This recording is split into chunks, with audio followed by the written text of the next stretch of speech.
Danny for Seconds Out, here with Eddie Hearn. We're going to do a bit of quick fire today, I guess, because we haven't got long to do it. First of all, we all saw the back and forth between yourself, Amanda Serrano, Katie Taylor, Lou DiBella on Twitter last night. Well, I hope everyone saw it. It was very entertaining. If Amanda Serrano doesn't feel in a position to train properly, whether you agree with that or not, should she still take the fight? No, you can never force a fighter to take the fight. And that's not really the dispute here or the argument.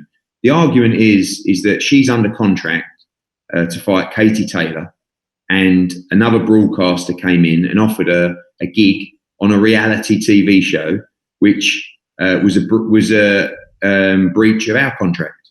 So Lou will say, "Oh, you can't train in New York." I mean, bear in mind, Katie Taylor is in New York. I thought she was in Connecticut. It's New York. It's the state of New York. Connecticut's a neighbouring state, but so they're in the same. It's an hour from the city, right? There is absolutely no excuse why you cannot take this fight. But if Lou wants to go down that route, which the pandemic and they might ban travel and all this rubbish, no problem. If you don't want to take the fight, I can't make you take the fight. You're making an absolute fortune. It's the undisputed fight. It's the chance of a lifetime. But if you don't want to fight, you can never make a fighter fight. But what you can do is stop people from interfering with your contract and making her change her mind. So this is what happened. We were talking about a fight. I went to Lou DiBella 3 weeks ago and said, right, trying to find a date. Would Amanda Serrano take any less money? He went, no, she won't. So I went, all right then, well, look, let me work on the day. Not sure what we can do, blah, blah, blah. Said to Lou, sure? He's like, no chance. All right then, okay. Came back, worked on it. Last Sunday, I texted him and said, August 22nd, full money, no purse reduction. Okay, great. Let me go back to her, right?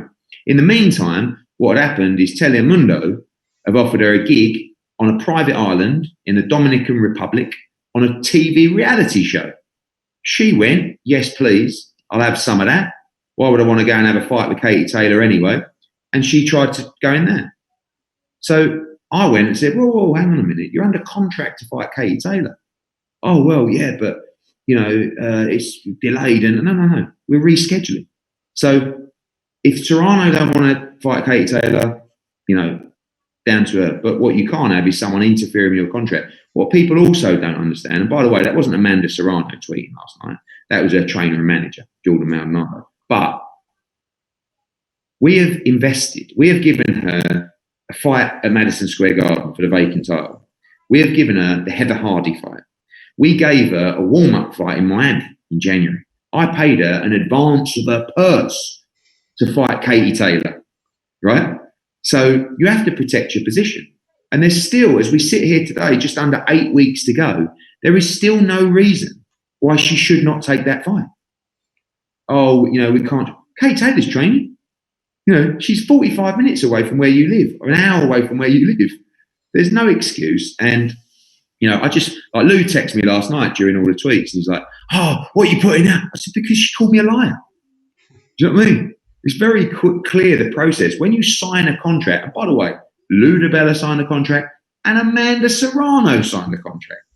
When you have a contract and you have the right to reschedule in that contract, like we have, we reschedule.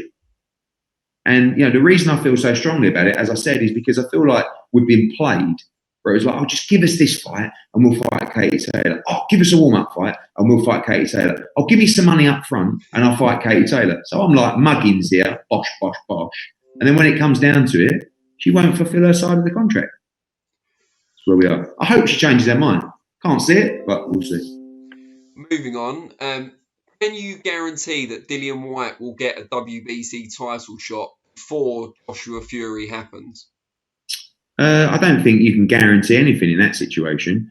Will I do everything I can to make sure that he does? Absolutely. I mean, we've seen, I think guaranteeing everything in this WBC situation would be a very difficult, a very, very dangerous word to use.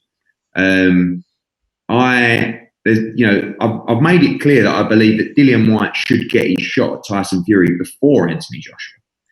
And as much as I'm under pressure to make the undisputed fight, as much as everybody wants to see that fight, we can't ignore the fact that Dillian Whyte deserves that shot. He has to beat Alexander Povetkin first on August 22nd. It's going to be a very, very dangerous fight. And we've seen before people take their eye off the ball, AJ one of them, when everybody's talking about this massive fight that's in front of them. So for Dillian, he's got to deal with that. But my focus is absolutely to deliver Dillian Whyte that shot before Anthony Joshua gets the shot. And by the way, it's something, maybe I'm just it's my devious mind through working in boxing, but something don't taste right about the Wilder situation. I haven't heard from Wilder. We haven't seen anything of him apart from doing a couple of dodgy dances. Is he going to be ready? Is he fit? Is he going to be happy with the amount of money this fight's actually going to generate in these times? So if Wilder doesn't fight Fury next, Whyte must jump in. And I'm hoping that can happen this year. But again, we'll have to see.